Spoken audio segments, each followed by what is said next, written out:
This episode of Super GG Radio is brought to you by our Patreon. Patrons of the show can get our Dogs of Super GG Radio newsletter, Super GG Radio stickers, a slap on your closest PC or bag, input on what we cover, game nights with the hosts, and even a chance to win a copy of an indie we talked about. Not only that, but 90% of all patron contributions go to the Children's Miracle Network of Hospitals. Visit patreon.com/superggradio to learn more.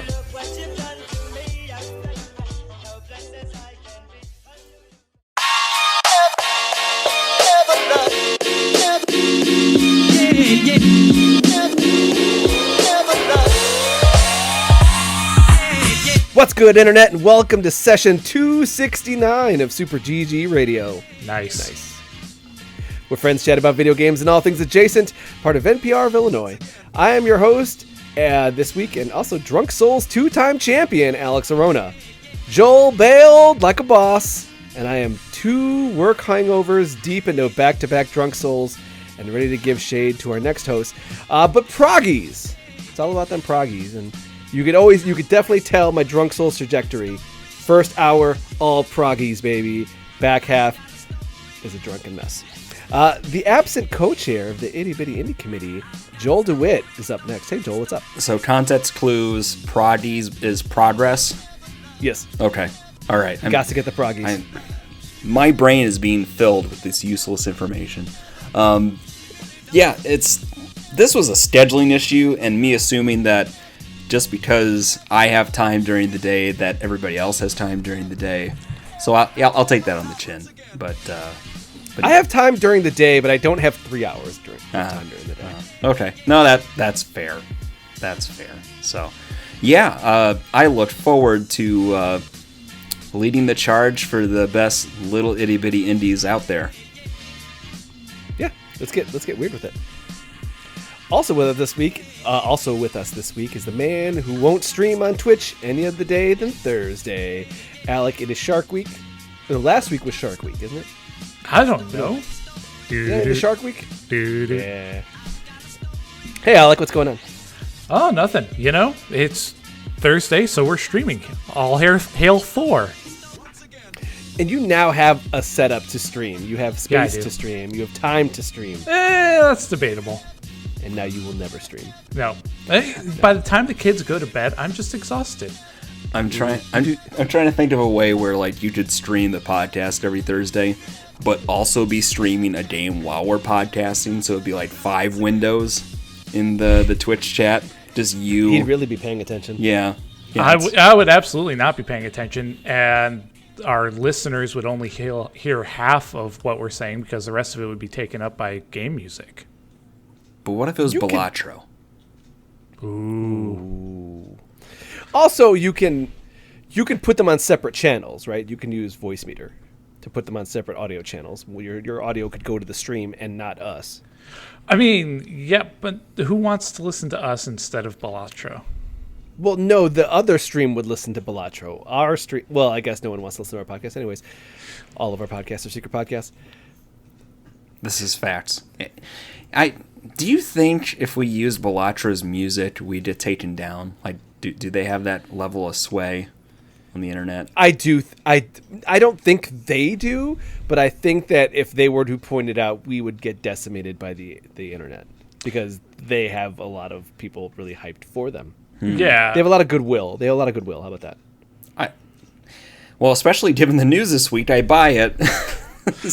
And especially all that free, content they're giving out. So it depends on how we're using it, right? If we're using it just in the stream while people are watching,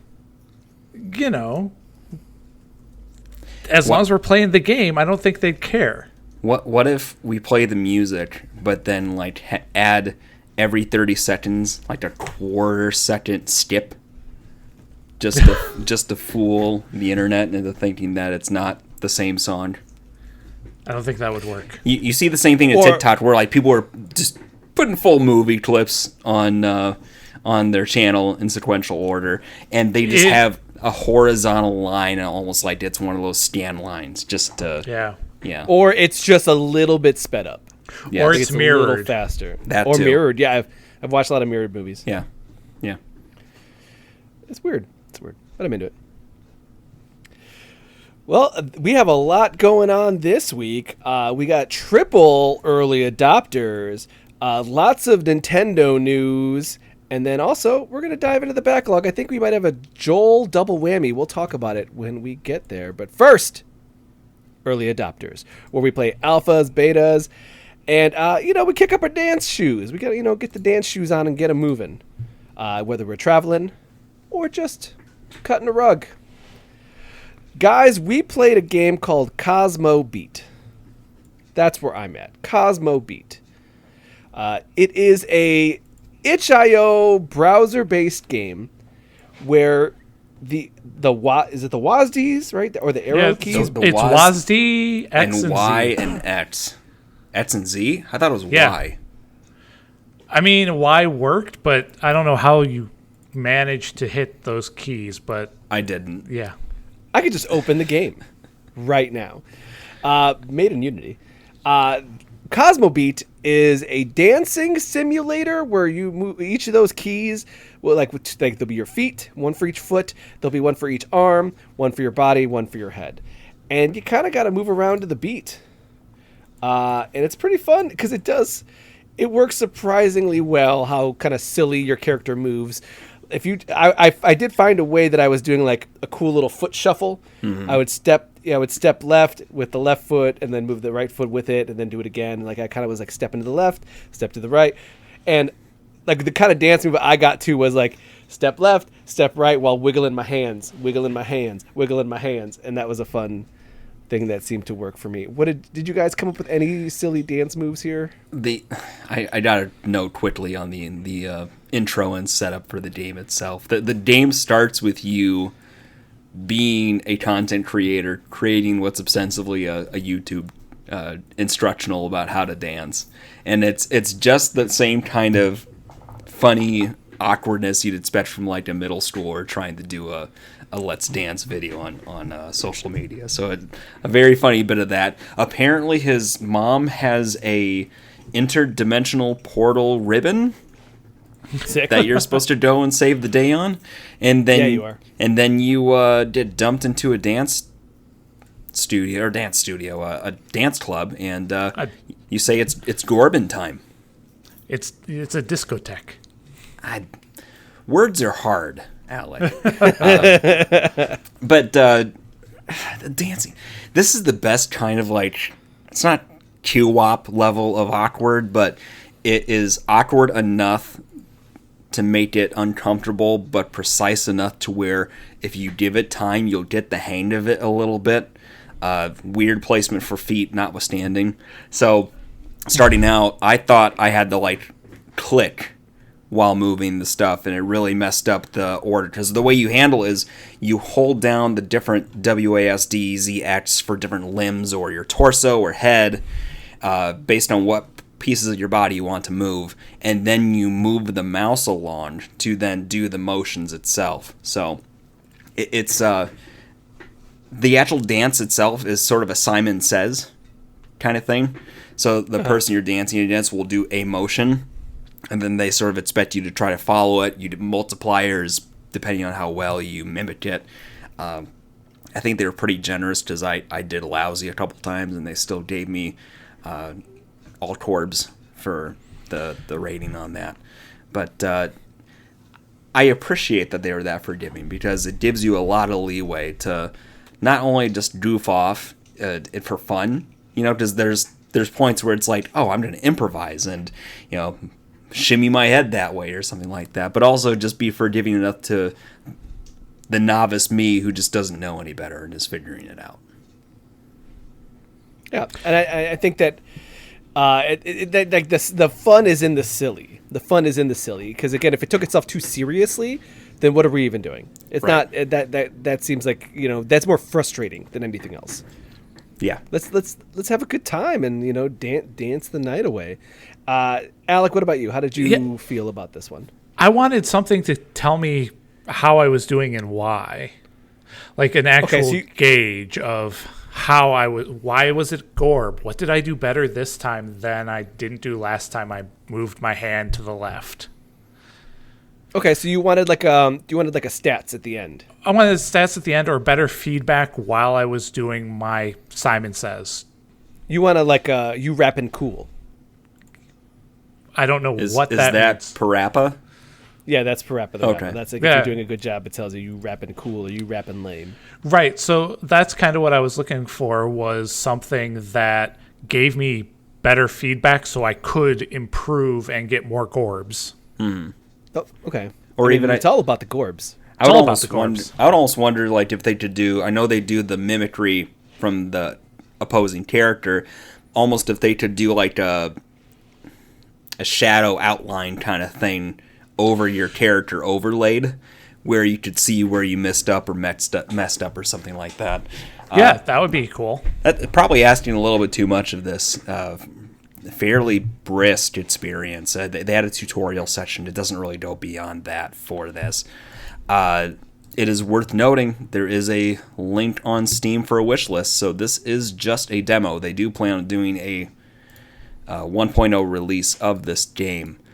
So if you check Portal to the Cosmobeat on Steam, it'll give you a good sense for anybody who doesn't have the chance to play it, aesthetically what it looks like too. It's a very uncomplicated humanoid characters, but like the little changes. I think the discotheque you land in, they're Cyclops. So, yeah, it's one of those like it's familiar but different kind of things. Yeah, but it's all cell shaded, kind of cartoony. Yeah. The characters look silly, but still trying to have like a style to it and like a little fun thing. Because all their skin colors are different. Like they're all like some of them are green skinned or yellow skinned or orange. This looks sick. This is a wish list for me. That's where I'm at. I think that this is something that I would really want to see followed through, fleshed out, give me a little bit more. There's games like this already with things like Friday Night Funkin', and that kind of silly, jokey humor, but then like the gameplay ends up being like a little bit like not a DDR, but something akin to that. It's pretty DDR. It is. My son was big on that for quite a while. It's keyboard DDR. So it's like the less fun version of DDR. It's like playing DDR on a controller on a PlayStation 2. It's like I'm glad you're having fun, but that's not really the point. So you should check out Dance with Intensity. Dance with Intensity. It's the same thing, but it's less there's no cartoony stuff in there. You could it's just people making their own music and stuff and putting it into Dance with Intensity. Okay.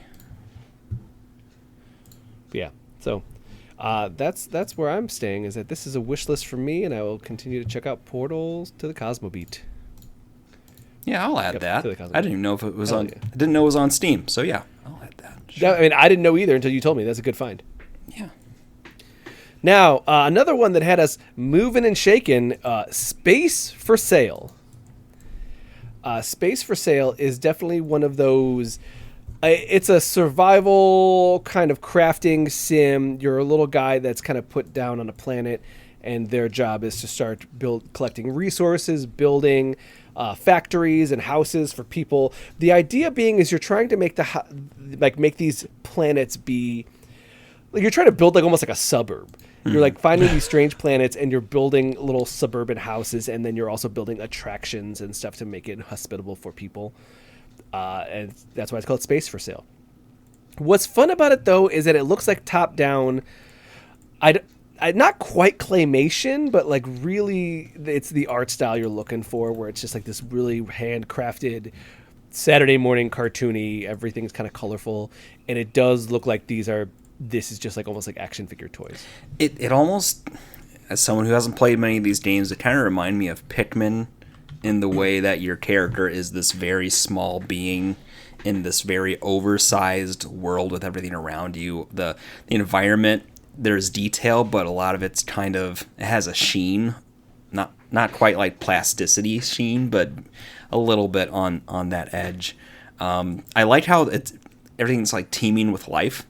So there are all sorts of creatures sort of crawling around and moving around too, which helps it not even become the plant so life sparse. is just kind of swaying. Even the plant life's kind of swaying with the breeze. Or you run into one and it explodes on you, and you go flying 5 feet in the air. And yeah.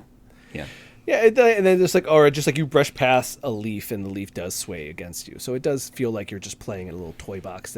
And like the kind of intro to it is that like it's the developers like creating these little toys. Like they're literally building out the game with these little action figures and put it all together. And like, okay, there's your planet. And that's kind of a cool idea that it looks and is kind of built out of like these toys, and they kind of move forward on developing that to a full-fledged game of like, oh, and it's got the survival trappings that you would normally see, which is you hit something until it gives you resources. You use those resources to build the thing that when you collect more resources will turn it into another resource to build something else. Yep. You know, they always like build upon themselves, right? Minecraft and, you know, getting those refineries to build more complex components, to build more complex buildings.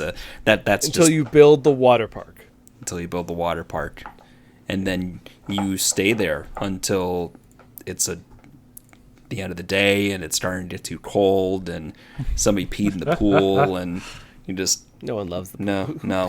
Those the person peeing in the pool, man. But those water slides, oh yeah, yeah. They also just take off your body hair though. There's a new water park where we're at, and we went there the one time before it closed, and they got 3 water slides. 2 of them are tube slides, and one is just like you go down the slide, and it's just like a drop, you know, not like a drop, but like just like a steep curve down. Boy, when I went down that, I got hit square Where? In the nuts. It was terrible. It was really bad. How'd you get hit in the nuts? The water just like splashed me there, and I sat in that water like crouched over going, dang. Oh man, a water slide nut shot, and thought about that. I had to, I played tough for my chance for a minute, but I was like, okay, I'm gonna go sit down for a minute. You guys go up again. Yeah. Why? So something about Space for Sale that I am actually interested in is it does have multiplayer. Okay. Which is outside of, I think, Aloft, we haven't really come across many other survival games that have multiplayer like this. Mm-hmm. I mean, there are a bunch of them. I know for a fact. Well, yeah, Don't but Starve. those are isn't Don't Starve and like 7 Days to Die and things like that more horror aspect, and you're actually doing that survival against the environment. This is more casual. Okay, you know what? Yeah. Yeah. No, I see what you mean. Like, those are much more harrowing experiences where you have actual threats, you know, persistently holding you down. And granted, we played the demos worth, so it maybe as it expands, or we just didn't get to that piece of it. I never felt truly threatened in the time you played. You can sort of go around creatures if you're not wanting to deal with them. I hope you guys both built the buggy. Oh yes, because that's when you get really rolling, and it's not like a super fun piece of kit, but I always love it when you can tip over a vehicle and then have a untip the vehicle button. I love Mass Effect. Something like that. I accidentally put the buggy in my inventory, and then I couldn't figure out how to make it a buggy again. Oh. Just fit into one of those cubes. Yeah, so just put it in your back pocket. Just put it in your back pocket. Yep, that's exactly what happened. That's some video game logic right there. If I have one gripe about this game, and we talked a little bit about it offline, sometimes it's tough to figure out how to place stuff down. So the water park, for example, you find sort of a hot spring somewhere. When you create your structure, it shows you the geography, like grid lines of what it's going to look like, and you need to find a spot where it shows green instead of red, saying this is the spot. And I spent a good 5 minutes being like, what am I doing wrong here? Why is this not showing for me?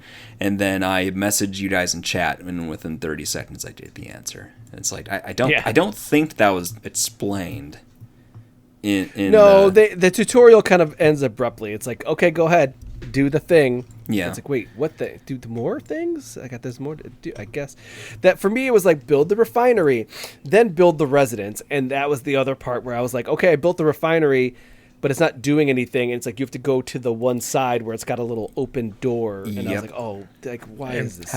How was I supposed to know that? Click the refine button. Yeah, you got those little, I don't know what they call them, but like those cube things that you create from the refinery using the ore you mine. And that's one of the building block foundational pieces to building a lot of the other landmarks, right? So I spent an inordinate amount of time just trying to figure out how I build those blocks before I found the terminal on the side of the refinery that I was supposed to know what was there. Yes. Yeah, that's why I was like, I know the refinery is there for a thing, like refinery refines your ore, right? Right. Okay, so how do I make this happen? And it was really kind of frustrating. I was even like going around and looking for more things to get materials from because maybe it's a different material that I'm not seeing or something like that. So yeah, it could use a little bit more of a polished tutorial. That is one of the things too, is that it doesn't seem like this is a Factorio style game where you're setting up chains of items to do things to build more items. You actually have to manually go through and say, hey, I want this thing from the refinery. I'm going to go and get it, make it. Right. Yeah. Yeah. Yeah, some of the stuff... But it did look like... Good. Some of the stuff, it's kind of, I would say it's minor quibbles for the most part, but like for a game that is so centered around the land development stuff, it might be something that I would hope they would refine and tweak. And it's worth noting, this is early access. It's not 1.0. Yes. So I tend to give a little leeway under those circumstances when they're outright saying, like, this is a work in progress. Because assumedly they're taking feedback, and I hope that they implement that. But I have heard of these kind of there was one game like this, Astroneer. That was one of them that the whole intro got completely revamped. Because it was in early access for like 2 years, and I remember I first played it when it came out, and it was kind of a drop you like just go. And it took a long time and a lot of tinkering to understand it before all of a sudden it was like, oh, by the way, now here's a full tutorial, step by step, go for it. Sure. It's like, oh, okay, so that's what I was supposed to do. That's how you do the thing. I had no clue. So I think that's a cool thing that like there is time with early access to do that. Oh, yeah. Yes. So all right, we'll get there. And that was... Space for Sale. The last one that got us moving and shaking and running all over the place. Kejora. This is how would you say that this is just like a 2D story about a kid and trying to go on adventures with their friends, but there's also like a little bit more there. There's a time loop element that kind of occurs where you kind of live the same day over and over again. And that was kind of a neat like little twist that was thrown in there. But for the most part, you're just like a young kid. Her mother is sick. Father passed away. And you're just going out and exploring the world with your friends. I think I found it very endearing how everyone kind of interacted as like, again, it was very much like a Little Rascals / like Tom and Huck situation where they're just like little rapscallions just exploring, getting into little shenanigans and trouble here and there. But I did feel also like that, it could have moved a little bit quicker. What did you guys, Alec, you played a little bit of this. What did you think? I honestly couldn't get into it. The pace was very slow. I wanted to be able to move my character faster to get to the next story beat. Okay. And it was exactly that. It was kids running around on a school holiday and going on adventures. I feel like it's not so much kind of one of those Dewey type games. It's one of those we're going to sit here and talk to you. You're supposed to talk to every single person, and they have at least a paragraph of dialogue written because they want you to, like, they really kind of fleshed out the world and want you to feel like, oh, I'm living in this world. But it also means that it goes a little bit like almost like at a snail's pace, especially considering that, like, going from, it's like, oh, go to the rice fields, and it's like two maps between you and the rice fields, and the 2 maps are just filled with people to talk to. Yeah. And again, these people are Gabby Gabrinsons over here. Joel, what did you think? I mean, visually, it's very striking. The backgrounds, especially in that rice field, felt almost watercolor-ish. Got me real Bob Ross vibes for a little bit. Would, as someone who hasn't bothered to see any, would Studio Ghibli be a good comparison? A little. The characters, at least, like the look of them at a glance, kind of evoked little snippets I've seen of it. Yeah, a tiny bit for sure. I won't say that you're completely off base. Yeah. I will say that the art isn't quite there, but that is what drew me, is because the characters are drawn like full anime characters. They're not like, there's no pixel art. It looks completely hand drawn. Yeah. And I thought that looked good. Yeah, it does. And I mean, gameplay wise, I got stuck a little bit earlier than you guys got, but it struck me that a big piece of the core gameplay is you've got these 3 friends. You will actually swap between the different characters at times because they'll have their own individual types of actions. Like, I think one could, like, punch, one could climb. The third one did something that I don't remember. But push. One was push. One did kung fu. Okay. He liked to do like karate moves. That's right. He kung fu'd the pile of hay, or the bale of hay. And then also you ask him to help with these ducks, and he just throws rocks at the ducks. Yeah. So it seems like one kid chooses violence at all times. Yeah. Yeah. Everybody had that one friend that chose violence. Yes. And if you didn't, yeah, the one then kid you were who, the like, friend. his parents kind of grew up a little, they kind of let him do a little too much on his own. Uh-huh. Expected the siblings to raise him, but the siblings don't really pay attention to them, so it was just kind of like up to them to watch TV and like that kind of raise them. Or worse, So, of the course. siblings encourage each other to do worse things. Like like running around the house the with a older knife sibling. or, Or the older sibling would like pit the 2 younger ones against each other. Yep. Yep. Place bets. Yep, we all knew that kid. Yeah. We knew that kid. Yeah. But in this case, the other one was like more the heavy. He would move heavy stuff around and lift you up. So if you like ask them for like a lift to get up on a hill or something, they would help you. It was pretty cool. I feel like also that the swapping between friends and having them assist you could have been a little bit more intuitive. I felt like I struggled a little bit with the controls, which was you hold the Y button and you point your stick left or right, and that would choose between the 2 friends, which you were supposed to, at a certain point, just kind of know which one was the violent one and which one was the heavy one. Yeah. And I say heavy as in, like, they're the muscular, strong one. Not that there was any kind of weight to these children.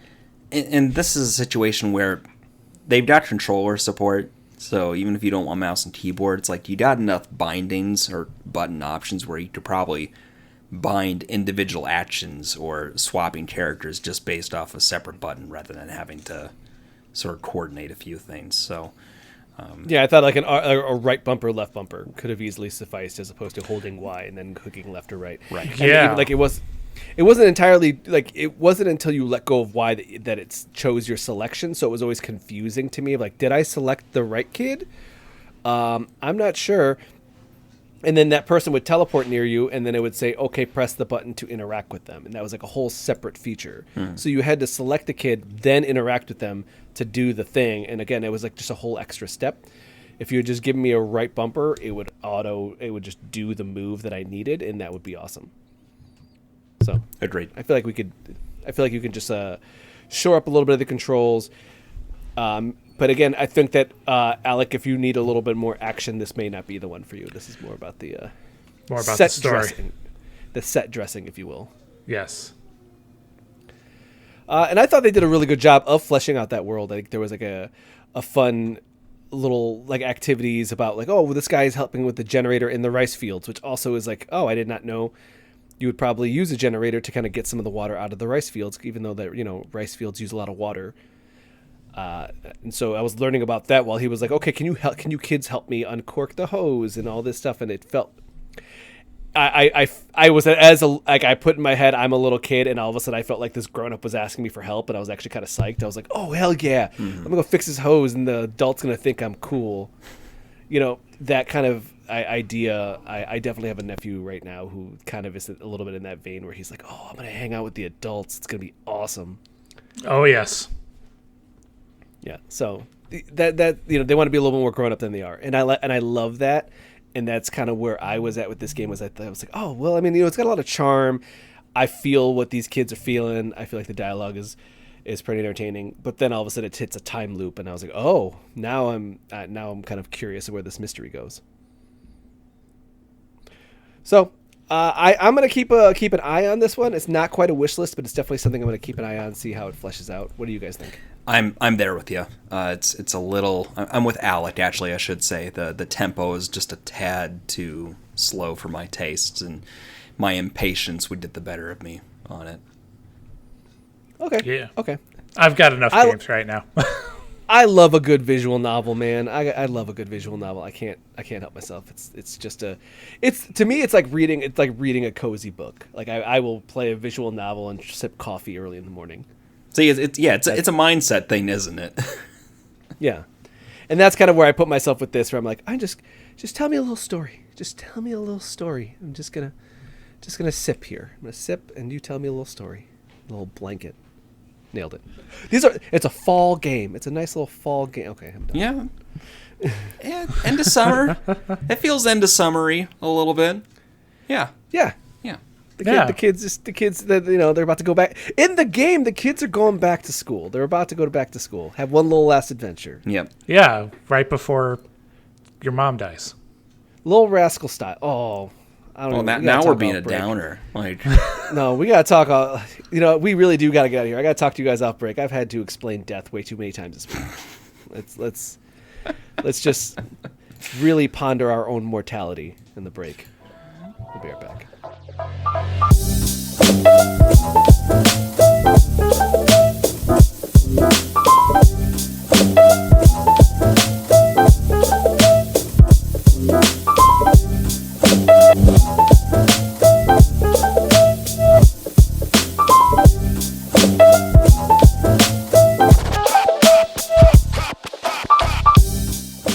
This is the news with Super GG Radio.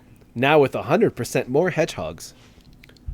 Double. Because in the news this week, the Sonic the Hedgehog 3 trailer dropped. And for the first time,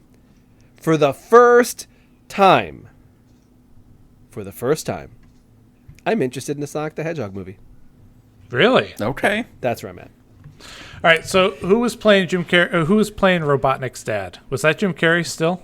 I think so. Okay. Yeah. I thought so too, but I wasn't 100%. That's not the first time he's pulled that trick either. No, yeah. He loves to act against himself. My theory is that one is Eggman. Okay. Okay. So you think they're two different beings instead of the same person with two different names? It has been established in the canon that they are two different people. Okay. Technically. All right. Oh, really? It's a multiverse. Ugh. Oh. So short, chubby, mute Sonic versus tall, skinny, wisecracking Sonic. Tall, skinny, wisecracking Sonic has Eggman. I mean, it makes sense. I just don't want to hold those two different universes in my... Like, this is the point in the movies where I'm starting to drop off personally. Well, this isn't a movie thing. Right, but This is Sonic Generations.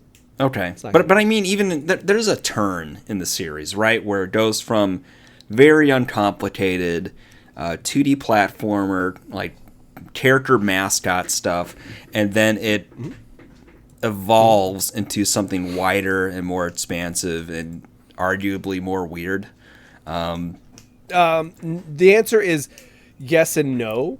The Sonic Adventure series is the thing that you're thinking of. Okay. That's where it expanded. That's where it became complicated. That's where it became weird. Sonic Adventure and any following 3D Sonic. Okay. Any 2D Sonic is short, fat, mute Sonic, and it's pretty much just a Robotnik is turning animals to robots. Go stop him again. Yep. Fair. Yeah. But I mean, like this... Eggman and Sonic, like Wisecrack and Sonic are the ones that are like, oh, we got to go back in time to stop the Iblis trigger. Generations? No, that was Sonic 06. Oh. Where they had to stop the Iblis trigger. Okay. Did he play that?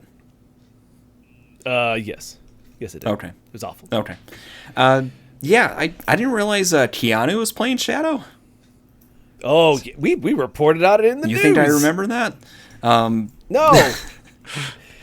Idris is close to what would, like, I like Idris. Yes. Like, Yes. all day. I listen to his rap career and his DJ career. I'm all in on Idris. But it wasn't enough for me. And now Keanu kind of being a badass. Mm-hmm. I'm into it. Have you seen Knuckles? The show. I did not watch that show. Okay.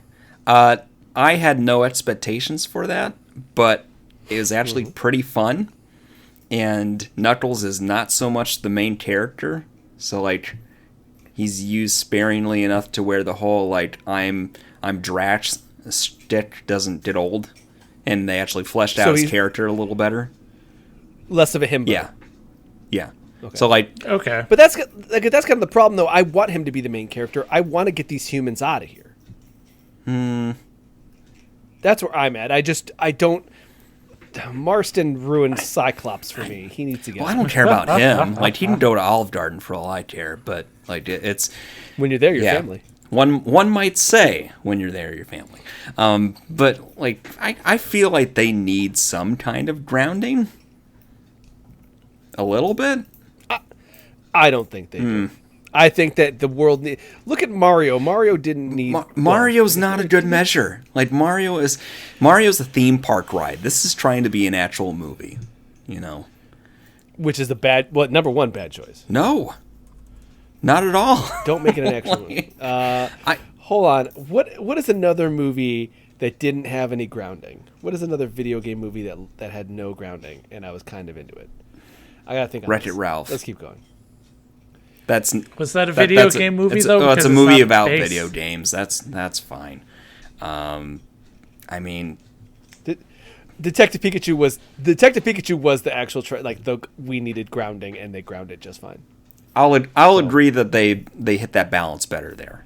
But they also are trying to go for something more sincere there, which Sonic is they're clearly not interested in that level of storytelling. Like they have the heartstrings stuff in the Sonic movies, but it's all very like family friendly movie stuff rather than like mature storytelling per se. All this to say, I didn't realize how serious a turn Sonic 3 was going to take.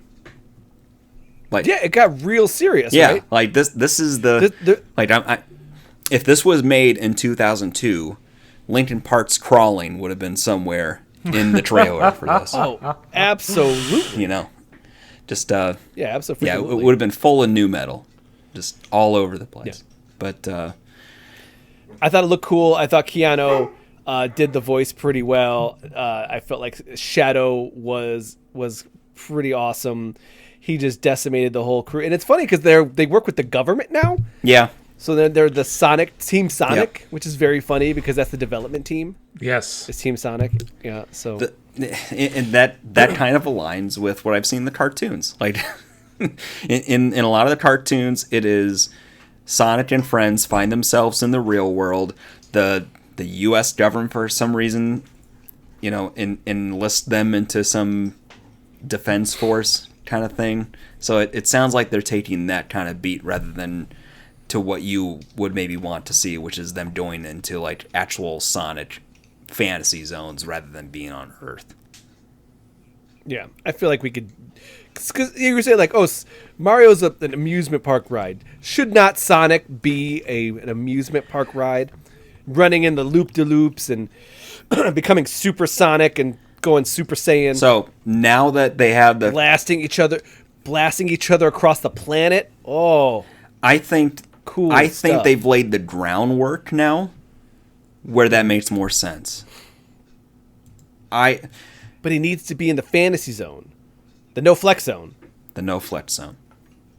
They know better. No, I think that we need to get Sonic into that fantasy world, ripping it up.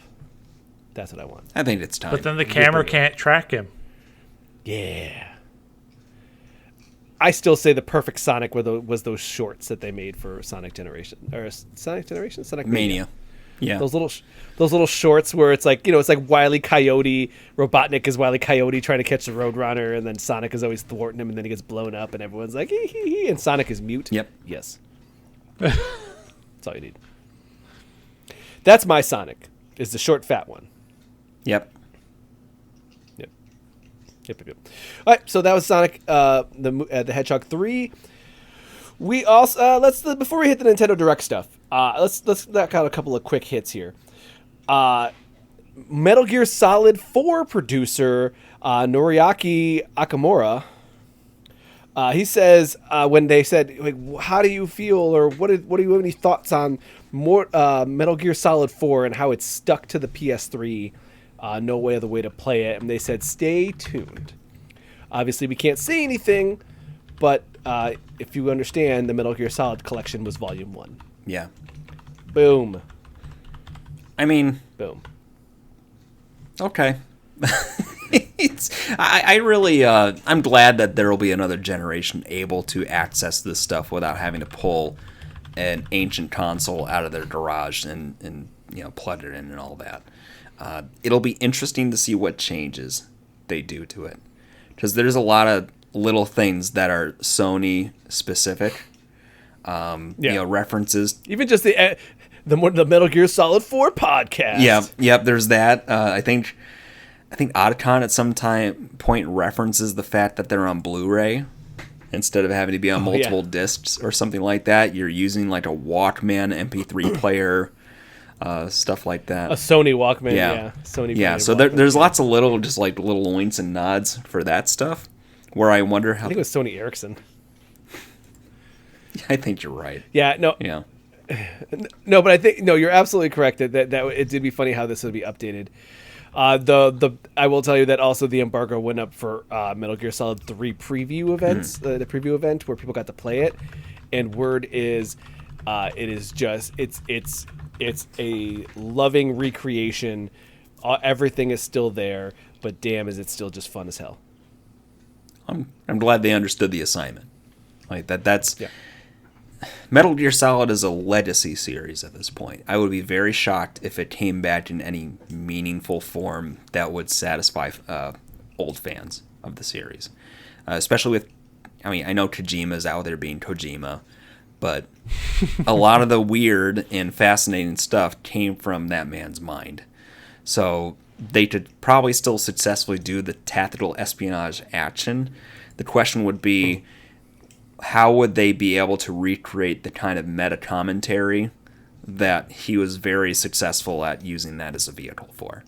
And I'm glad at least we're going to see a revival of this, presumably, because it's a good game, and it is the end cap to the story that they needed it to be. So it's kind of nice that they won't leave people hanging, having to go find a YouTube video to see that. Yeah, and I'd be excited for it. So, and I'm excited again to play 3 again in the beautiful recreation that they did, especially for some of those sillier scenes. Now we got a little batch of Alan Wake Remedy Control news. Alan Wake and Control are officially being adapted for film and TV, which, big duh, because those are some real cinematic games in the way that they present as far as like gameplay is concerned. Alan Wake 2 being such a almost like Mulder and Scully, real, but also on the cusp of real, like fantasy kind of stuff, like the real out there sci-fi. And then Control just kind of being a real heavy procedural, FBI type shooter that has like a lot of like supernatural elements to it. All of it, I think, is awesome. Joel, are you excited? Would you be excited to watch any of this? Is it live action or animated? I would hope live action. See, I'm kind of hoping the opposite. I don't know that I trust them to put the amount. Tell me that you haven't, like, come on, all their live action stuff has been fantastic. I would watch Control. But it's no, look at all their live action side stuff, right? All the little snippets and, you know, Control Kids, or no, what's it called, the weird puppets. So this is fundamentally all goes back to how much of an investment is being put into it, how seriously is it being taken, because we're talking about, like, do we want something like Avatar live action or Death Note live action? If they don't have the right backing of live action stuff, I would rather see a smaller outfit do something with animated that captures the spirit of it, you know. Well, here's the question I have for you. Do you think that Remedy would allow them to do an Avatar or a Death Note? I don't know. I don't know enough about Remedy to know for sure. I know that they do a lot of creative license with their actual product when they produce a game, and obviously the production value is stellar for those. Yeah. I just wonder. I think that they love their IP too much to let it go out that way.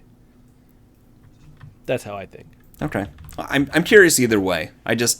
Gut reaction is like, I'd love to see a miniseries on Netflix or Hulu or something, you know.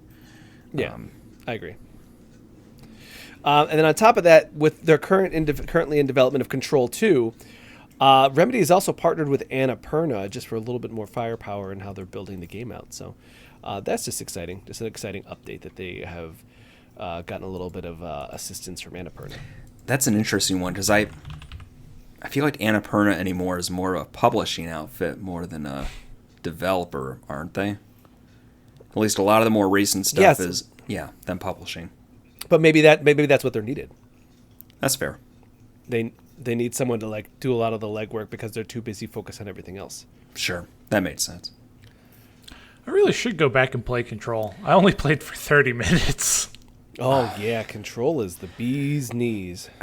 There are some story pieces that are unsatisfying, but, like, you're there for mood, you're there for the mystery, and you're there for the what is it called, the Last House? Not the Last House. The Last House and the Objects of Power. Yeah, like that's what you're there for. And if you can just enjoy the mood and the world, it's great. It really is. The oldest house. There you go. Okay. But, like, it you know, the what's it called, the online series where people write stories about objects of power. SCP, I think is what it's called. SCP. Yes. Oh my God, Sir! That woke up Surrey saying SCP all of a sudden. Dang. Sir, you have to calm down. Calm down, sir.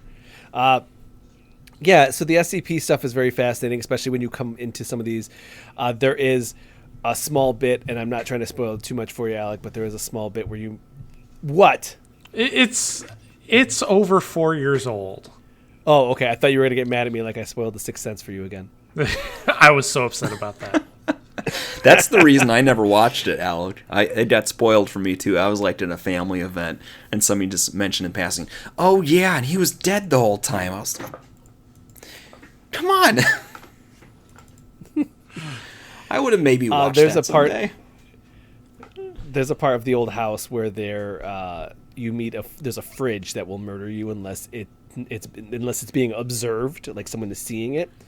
So they have rotating shifts of men who have to sit in a chair and just stare at this fridge. And when the oldest house that goes into lockdown, there's a guy you meet and he's like, could someone come help me? I've been here for 14 hours. I can't blink. And you're like, oh wait, no one came to change your shift. He's like, no, in this thing, I'm so afraid. Just that kind of conversation that you see, and it's like a really like a 2-second bit. But you're like, oh man, that's pretty cool. Mm-hmm. That's a whole funny situation. So that's what I mean, is that, like, you just really enjoy, like, wait till you find the rubber duck, the teleporting duck. That's a whole thing. There's just so many good ones. It's very fun.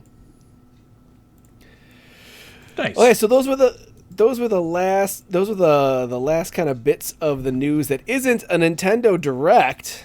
It was an indie. What was it? What are those called? Indie showcase. There's like, they called something like a partner direct after that 20-minute. No, Yes. the Nintendo Indie World. Yeah, that's right. Nintendo Indie World, and then they also had a separate partner direct. These are the news bits that were just exciting to us. You know what I mean? They're like, we're not going to go through everything, Right. but the things that were exciting to me: Coffee Talk Tokyo. Oh my God! Give me more coffee talk in my brains.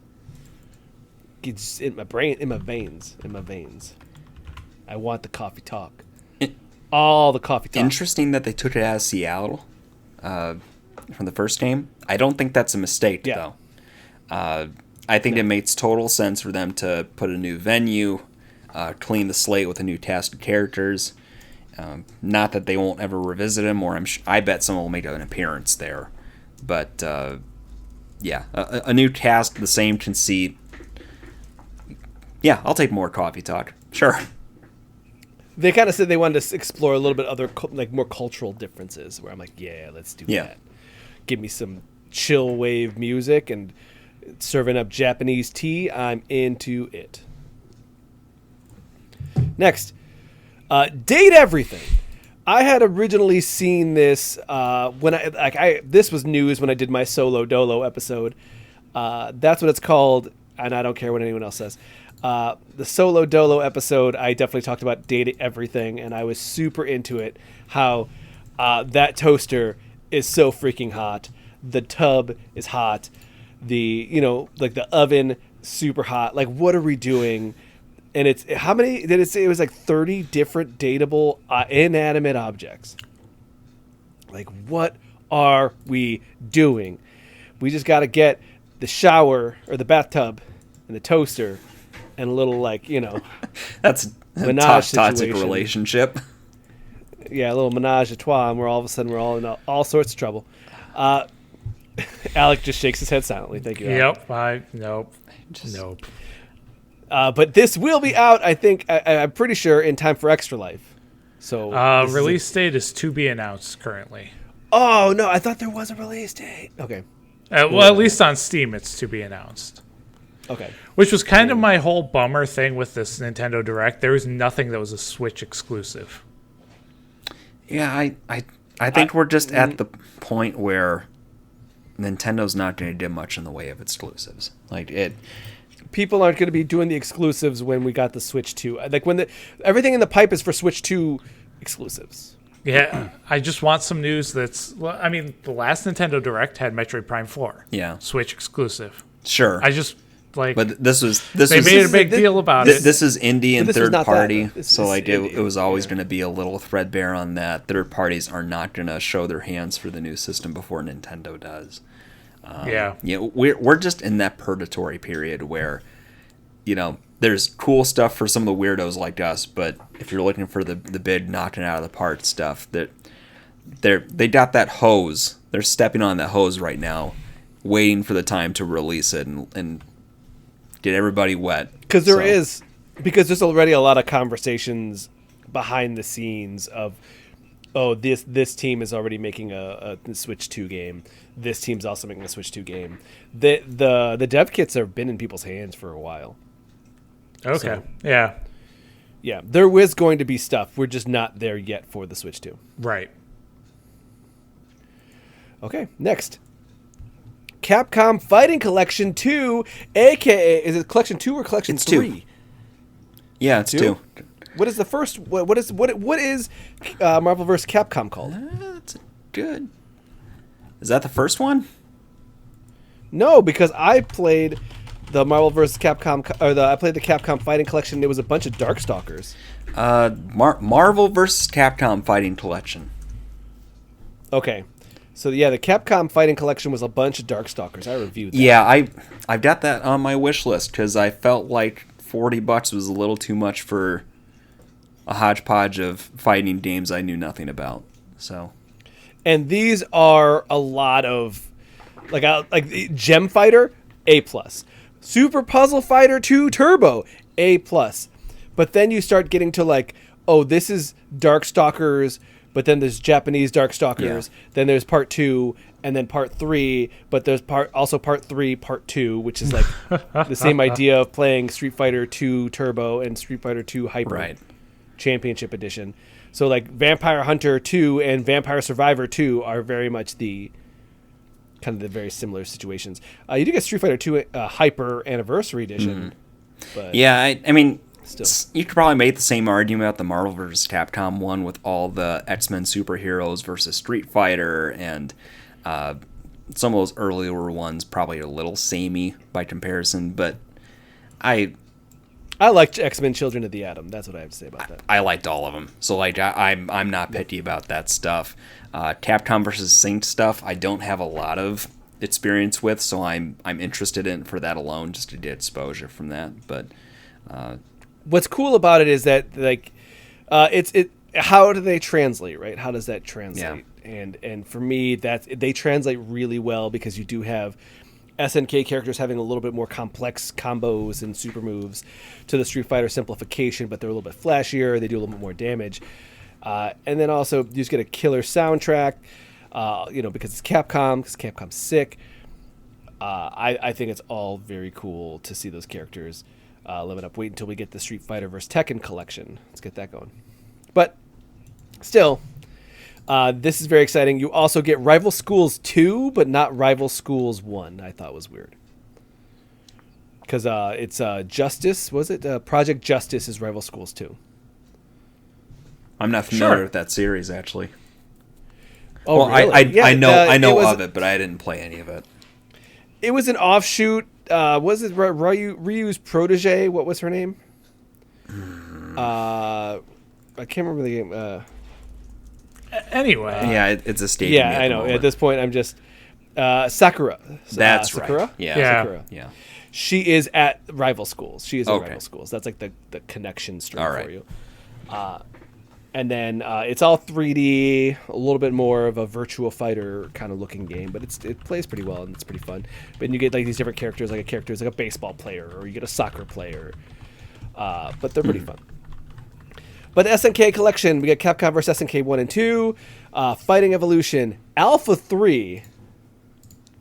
Rising. That's not my... I'm an Alpha 1 guy, maybe Alpha 2 guy. I didn't like Alpha 3, but that's fine. It's still sick. Power Stone 1 and 2. Hell yeah. Project Justice, and then Plasma Sword. Now, Plasma Sword's a fun little piece of history. Are you guys aware of Plasma Sword? No. I mean, I watched the Nintendo Direct, so yes. Plasma Sword, here's a fun one. Capcom was going to make a Star Wars fighting game, and they got the license pulled from them at the last second. So they said, well, I guess we're just going to turn these into our own characters and make a fighting game. And if you look, there's a lot of characters where you can kind of do a one-to-one. It's like, oh, that's just a Wookiee. And you could say like, oh, that's Luke's. That was supposed to be like a Luke Skywalker, or like a Princess Leia, or something like that. They did some stuff here that's kind of funny, legally distinct. So I searched Plasma Sword on Google, and oh no, no, it's not that. One of the first pages it brought me to was IGN Entertainment Games Planet Dreamcast, where they had a review, and it looks exactly what you'd think a website from like 1998 would look like. Just like a blog with a bunch of links on the side. So that's pretty fun. They scored it a 6 out of 10. There we go. But pretty funny. It's a pretty funny inclusion. Obviously, it got called Plasma Sword. Lightsaber, right? Mm-hmm. It's kind of like who was the director who did the Batman and Justice League stuff? Zack Snyder. He had something like that too, right? Where he made basically a Star Wars movie, but then released on Netflix under a different name, pretty much. Yes. Yeah, that was recent. I definitely remember that. Next, Tetris Forever, the collection of all the Tetris games. Was it Digital Eclipse? I believe so. Which they've been doing a lot of these like kind of remakes and docu-series. They did the Karateka game. They did that Atari 50. A lot of those throwback games and docu-series. Now they're doing a Tetris docu kind of series, but also collections of like Tetris from NES and Game Boy and all these different permutations of Tetris. This is going to be pretty fun. I'm very excited about this. Joel, is that a day one for you? I respect the effort, and I'm glad that they're working on this kind of archival preservation stuff. But I've got a lot of Tetrises, and they're bringing the NES Tetris to Nintendo Switch Online. So, as part of this, very cool. We also have Castlevania Dominus Collection. If you weren't talking about collections and revamps already, the Dominus Collection. This is their DS games. Yes. Which is kind of nice. I'm told that like people are very fond of these games. Like they say like, oh, this is like one of their favorite Castlevanias. I was not. I stayed away from the Nintendo handhelds pretty much I went from Game Boy directly to the 3DS, and even the 3DS I've probably played like 20 hours max. I'm trying to remember the name of it, but the one with Soma that was a direct sequel from the Game Boy Advance. Dawn of Sorrow, I think it is. I'm curious to see how that actually works, because in order to defeat each boss, you have to draw a sigil. Yep. And is it just going to draw it for you? They may be like here, hold the right bumper and move the stick. Maybe. Yeah, that could be the thing. Now, this already came out. So yes. Are you getting on this, Alec? It's on my wish list. When it goes on sale, I'm going to buy it. Okay. Next. I know Phil's looking at that one already because Phil loves Castlevania. Power Wash Simulator Shrek DLC. Holy crap, guys. Oh my god, I am ready for more Power Wash. I didn't realize the cultural phenomenon that Power Wash Simulator was. What do you mean? Shrek? Like that seems like a real... Oh, no, Shrek... No, they've announced Shrek 5. Right, but like the fact that Power Wash Simulator is getting this kind of like cross pollination. That seems like, I understand like video game cross referencing stuff. This seems like a step beyond what they've done before. So like the next question is, what other TV shows or movies are you going to be power washing next? I mean, we've gotten some wild stuff. The Tomb Raider, the Warhammer 40K, like that was a weird one. Alice in Wonderland, SpongeBob was a big one. Yeah. That's a big get. He's still going. Did you know that that's still going? Is it? Yeah, I can't avoid it. New episodes? Yeah, they got that. There's a spin-off Patrick Star show. And games. Game now. Yeah, they announced one of the games here, didn't they? Yes, they did. I just didn't put it on here because I don't know anything about SpongeBob except for that power washing DLC. Yeah. They also he has apparently SpongeBob's got on his third movie. They're making a third or fourth SpongeBob movie. That sounds about right. But let me tell you, Bad Bunny and Jay Bavlin lighten up the Latino charts with that SpongeBob theme song. I will tell you. I still listen to that. That song's hot. So you can always get me some reggaeton in some SpongeBob, and I'm into it. Speaking of, I have to send a text because I couldn't remember the word reggaeton earlier. That's a whole other thing.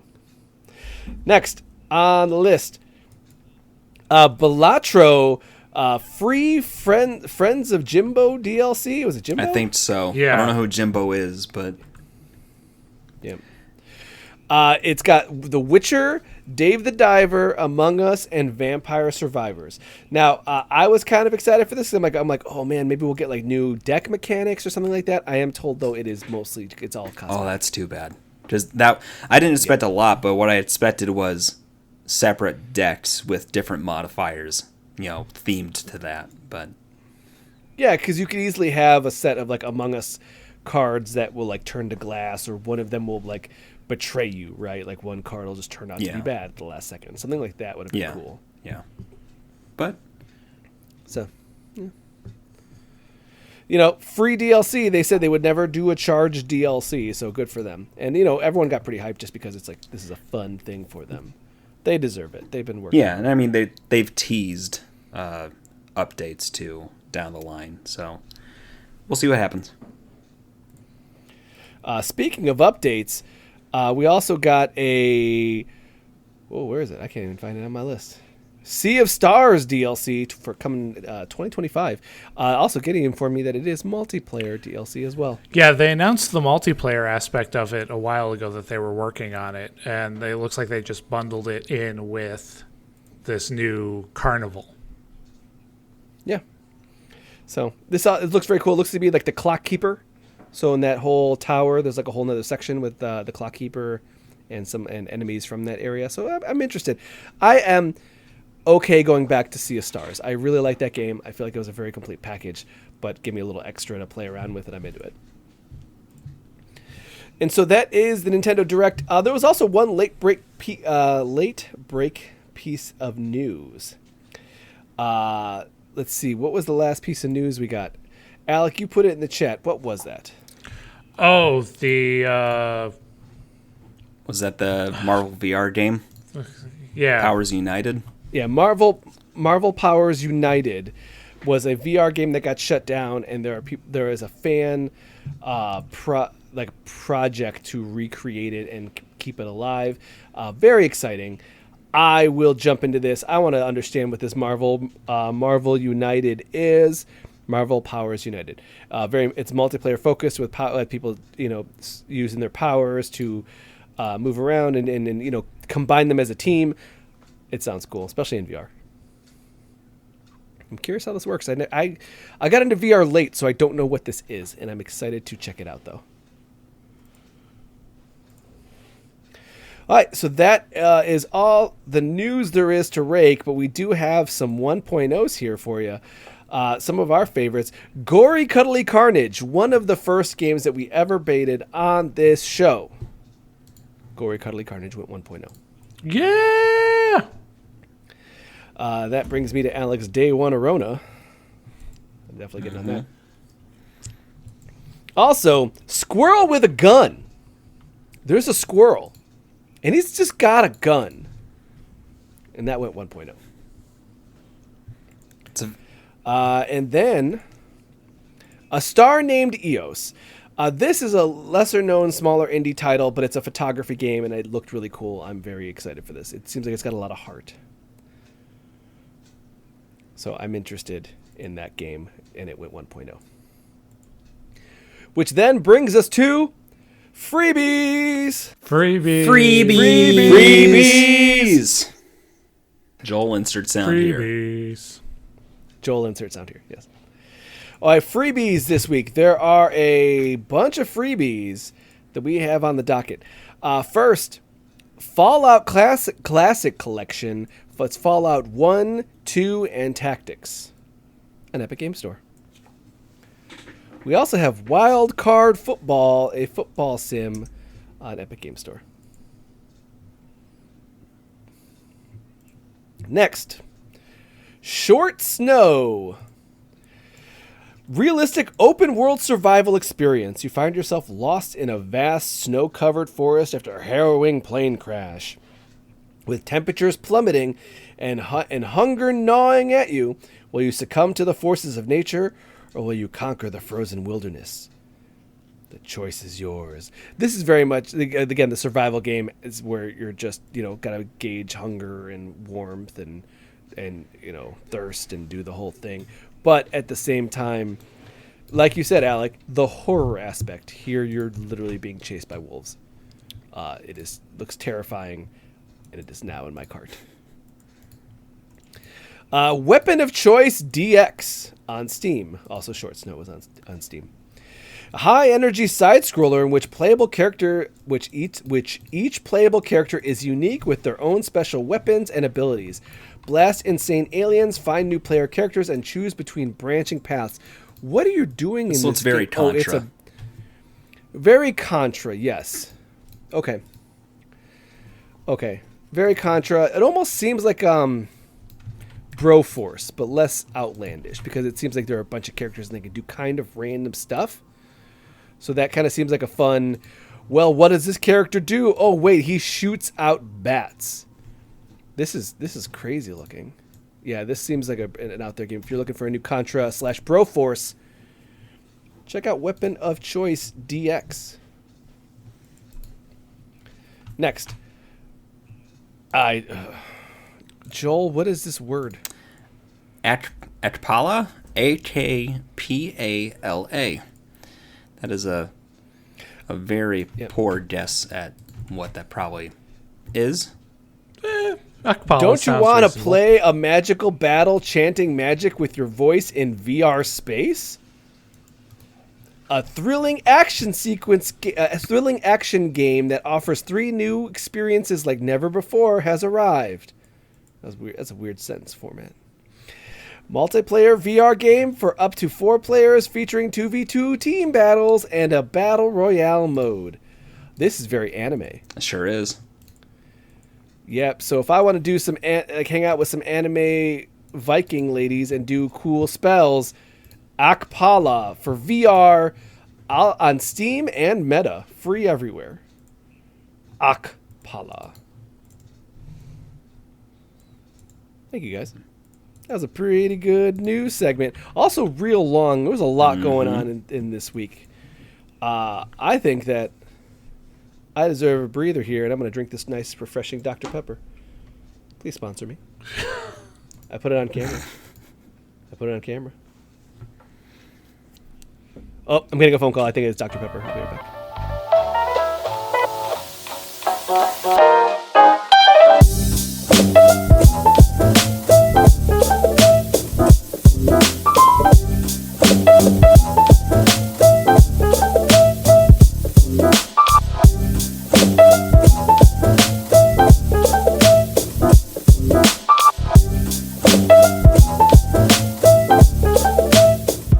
And we're back with the Backlog Blog, where we are staying on beat. Joel, did you stay on beat? No. Or no? I got like a B range for keeping the beat on that. Mercifully, this game doesn't punish you too much if you do not have a good tempo in line with it. Joel, we're talking about Hi-Fi Rush. Sure are. Hi-Fi Rush. You recently beat it. We've talked about it before, but I just really like it. I have not beaten it, but I did pick it back up again and got further into it than I was last time. I like the characterization. Do you remember what our character's name is? Chai? Chai? Okay. Chai. Yeah. Everybody here's named based off foods for the most part. Yeah. Oh, really? Yeah, it's very funny. Like the Cinnamon's one of the characters. Of course, that's the only one I remember right now. Peppermint. Yeah. Kale's another one. But like they're all based off of food stuff like that. So your Chai, he's sort of this wannabe rock star kid who wannabe rock star who signed up for Vandalay Industries Project Armstrong, which is supposed to be limb replacement, but I guess there's some seedy undertones to what they're doing, along with that kind of world domination kind of aspirations, evil corporation stuff. Great that they used a Seinfeld bit to name their company, so that's a good start. I was gonna say this game is chock full of like references and stuff like that people our age will recognize and understand and appreciate, and it's clear they wear their inspirations on their sleeves through a lot of this. Tango Gameworks was the developer of this game, who we reported had unfortunately shut down. I think they recently got acquired by another company. Yes, to revamp and start making more Hi-Fi Rush and put it into possibly more IP space, like making a show of it or something. Right. So thankfully, it's not the end of the story for them for making new product. Hi-Fi Rush is the closest comparison that comes to mind off the top of my head is Devil May Cry, which is to say third-person character action combat You are going through fairly constrained and pretty linear level stretchers. You're going to different sections where you get walled off into sort of a kill room where you're beating a certain set of monsters. A little bit of chatter and chirping, and then you go back to platforming and attacking and such. This game uses a lot of tagging characters throughout as well, because there'll be platforming challenges where you got a zip cord thing where you can pull to ledges, but there's also sections where one of the characters will have a gun that they'll need to shoot something off in order to expose the space you need to climb to.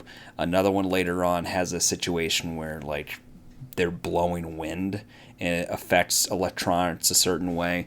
So you have the platforming section, which is a lot of that with timing things. And then you have the combat section, which is more directly like timing the combat to the beat. And think like Metal Hellsinger, almost like you can have the bar at the bottom showing the different tempo beat. And you want to attack on the beat, you want to block on the beat, you want to dodge on the beat. And then there are sections where it's a quick time event. And it'll give you the pattern of which you need to deflect or dodge. And then you need to play Simon Says and do the same thing over again. On the beat. On the beat. Now, what I really appreciate about the combat here, you can have terrible understanding of rhythm and beat and still get through this game. And still get decent scores, because there were certain sections where my beat rating was like a C- or something, but my attack and the other rating was like S rank. So it would still bring you up towards a good overall score. You could still get through. It's just going to be a little bit more of a grind if you don't figure that out. And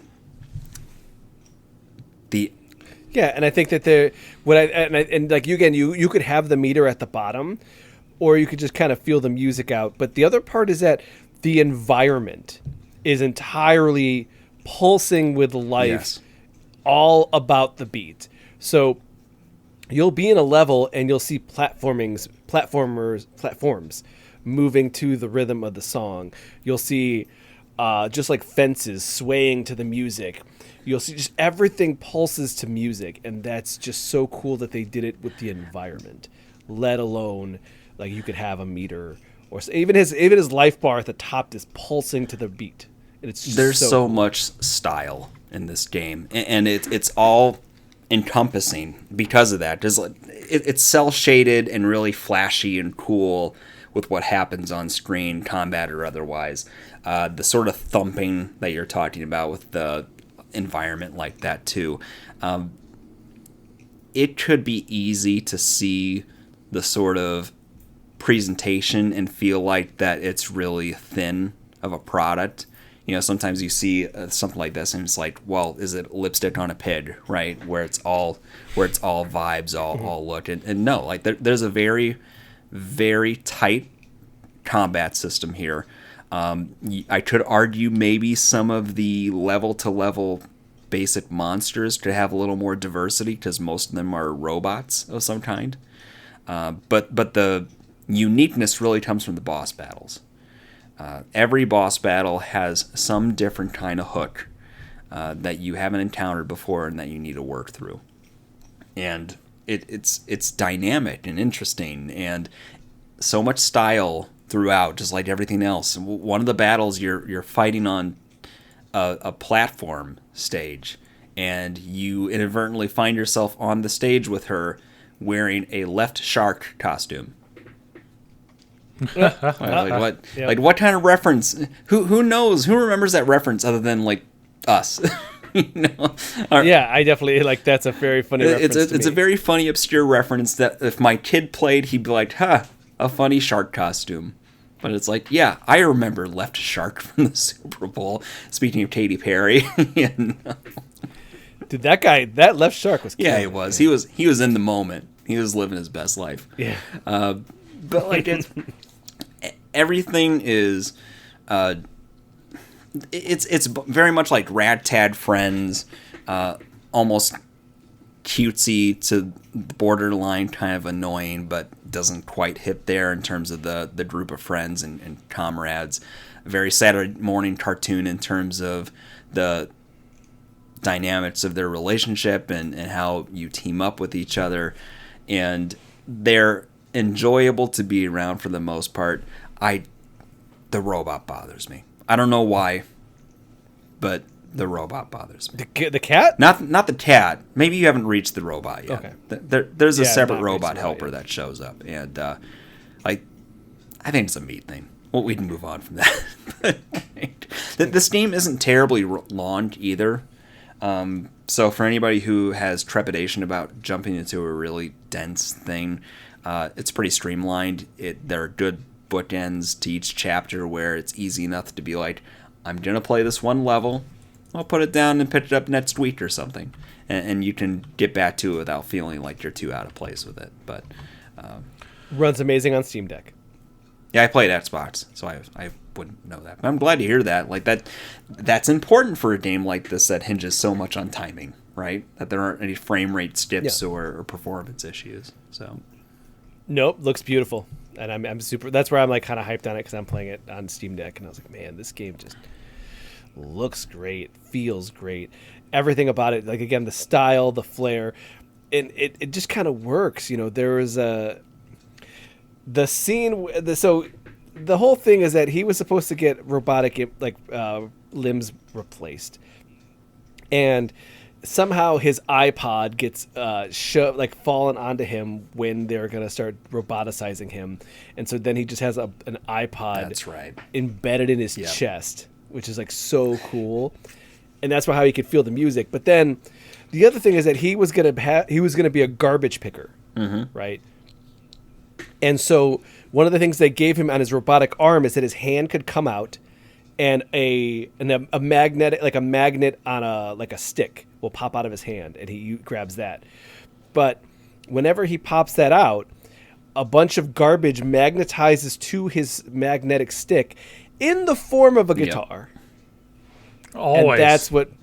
Yep, and that's like, how did that happen every time? Doesn't matter. This is pretty cool. But it's just a cool. But that goes back to the character of it. Like the music is incredible in this. And I mean, they got tracks from like the Black Keys, Nine Inch Nails, but even the stuff that was made internally at Bethesda, it rocks. And it's all really cool industrial rock kind of stuff, really high tempo stuff that keeps things moving. And there's just a lot of musical surprises, especially in the end area too. So if you don't get through this game, you are still missing out on some really cool musical sequences. They utilize music really well, more than just window dressing for this.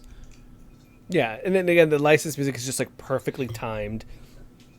Prodigy, the Black Keys, just a lot of different. Obviously Nine Inch Nails is like a big one. I was trying to think, what was it? Was it Cage the Elephant? Was the intro or something like that? There was one of them that was pretty solid in the intro. Yeah. But I remember when the Black Keys kicked in, I was like, oh, hell yeah, this is real fun. So I think that this is a very good soundtrack. It's a good game with the licensed music and what they use. They use it sparingly, just enough to make a point. And the gameplay's solid. The combat moves, the platforming is just fine. The characterization's really funny because your character's constantly just a buffoon. Like, he'll just be air guitaring in the background when someone's trying to tell him something serious. And he's like, what? I wasn't paying attention. Yep. Or, I don't know if you noticed the loading screens, Alex. It's always there's a little black cat robot thing that follows you around. And it's the black cat and then just musical notes coming out of its butt. Perfect. Where else would the notes come out of? For a cat, that probably makes the most sense. Agreed. Yeah, I'm going to finish it relatively soon. I just picked it back up because I saw that you beat it, and I was like, oh, yeah, that is a good game. So I think that I will continue, and obviously you beat it. Are you happy that you put that on the list? I'm glad I came back to it. Yeah, it's dynamic, it's fun, It's uncomplicated, and it's not terribly long. It's the perfect mix for somebody looking for something a little bit on the... maybe breezy is not the right word, but something that's not too dense. All right. So that was Hi-Fi Rush in the Backlog blog. This episode's already running us very long, so I think that we're going to continue on to our last segment. One last thing. Brought to you by Not Dr. Pepper. That phone call, they definitely sent me a cease and desist verbally, and had a whole lot of not nice things to be said about my mother. Somebody should take away his medical license. I guess it's not fair. I shouldn't presume it's a man. Like, doctor can be an all-encompassing... They are running fast and loose with the rules. I'll tell you that. That's all I'll say. That's all I'll say. My one last thing is that I don't know. I've been kind of going back to the Steam Deck lately. I don't know what happened. I go in modes. I was like, oh, I'll play the PlayStation, I'll go my Switch or whatever. But for some reason, the Steam Deck has been had a mental barrier, and now all of a sudden I'm just into it. Like, I'm just playing. Like, oh yeah, I should play this game on Steam. When you get to a point that I'm just like, I don't know. Like, when I get to a point where my preferred format is the Steam Deck, that is weird to me. That's not been a thing until now, and I kind of am into it. So that's my one last thing. Joel? Someday I'll actually bring Nine Souls as a game to talk about in the Backlog blog. But just a quick update. I got past my hang-up, and I'm chugging along again because... Did you use any of the maps? I found an interactive map. Somebody took the time to make an interactive map to this thing, because that's how much trouble some people are having trying to navigate this world. And once you figure out the language of how the layout is, it's not so bad. You know, I've been chugging along just fine. But man, if you miss one boss early on, you're stuck. Like, it gives you the sense that you are very open-ended in what to do, but it's like, nope, you absolutely have to get this one, otherwise the story critical event won't happen, and it took me way too long to do that. That's my update. Okay, I can see that. That was supposed to be the other Backlog game, but, running short, so we'll cut it for later. Alec. I got in on the secret layer drops. I got my Karlach's Fury, so I'm building a commander deck around Karlach. It's funny that I didn't know what you were talking about for 75% of that until you said commander deck. Ah, magic. And I only know that because you've talked about building a commander deck to me on this podcast. So kudos to you for very much confusing the heck out of me, because I was sitting here going like, I don't know what he's talking about. That's always my goal. I have no idea what he's saying. Like, I understand that these are words that exist in the human language, but not together. Not in this order. I'm glad I got there. That's how I feel. Nice. And that will be it for this week's Super GG Radio. Before we go, you can find us on Twitter at Super GG Radio and twitch.tv/Super GG Radio, where Thursdays are podcast night. Tuesdays, Joel is being the bad guy. Yeah, spend your weekday with me going across the galaxy and doing despicable stuff. It's good. How did you do with the genophage? Which one's the genophage? That's the thing for Rex. Oh. Did you make it so they couldn't create? There ain't no more Rex coming. We're done here. Oh, that's so... The worst part, I convinced him it was the right thing to do. Oh, you gaslit him so bad. But if you let him, Saren, do this, then they're just going to bring up all these bad guy Rexes. Don't do it. Keep your eye on the mission, Rex. Oh, no. I don't know. We got to move on. We're going to get canceled. Wednesdays... Alex has really got to stop doing the drunk souls for a little bit. It's starting to hurt real bad in the mornings. Time for the itty bitty indie committee starting next Wednesday. Yep, there we go. We'll be doing the Itty Bitty Indie Committee, where I will that long list I've had of games that are roughly 2 to 3 hours long for the beat list. Me and Joel will be doing them together. Yep. So tune in to check out some of those things. Also check out our YouTube channel, youtube.com/@SuperGGRadio. If you'd like to reach us with questions or input, our email address is mail@superggradio.com. Provide a review on iTunes or the podcast app of your choice. Also check out our Patreon, where you can get monthly pictures of our pups, get your name read off as an executive producer, free copies of early adopters, and even get a chance to play a game with We us. need to start adding pictures to like a Google folder or something like that, because it sure is missing pups right now. And I got a lot of pups. I got a lot of pup pics. I have not been taking as many pictures of my pup recently. I'm weekly. I got like 3 pup pics a week. I'm ready to go. All right. Anyway, thanks for listening. Good day. GG Joel. GG Alec. GG. Good night, everybody.